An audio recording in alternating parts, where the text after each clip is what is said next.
Hey guys! Today, let's learn how to delete our Instagram account in the latest update of Instagram in 2022.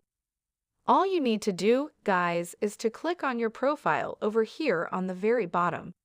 Click under three lines in the top right. And then I want you to head on over onto your settings and click on your account settings right here and head on over to delete account. So basically, you could delete your account already over here onto the account. Basically, the Instagram application itself without actually heading over onto the website version of Instagram anymore.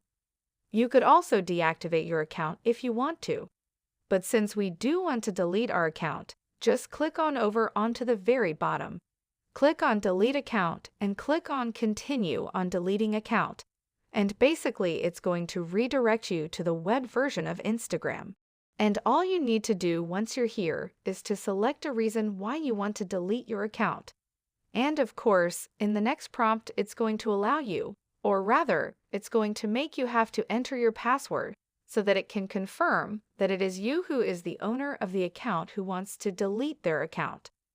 Okay guys, that is how you delete your account on Instagram until the latest update. You can do it.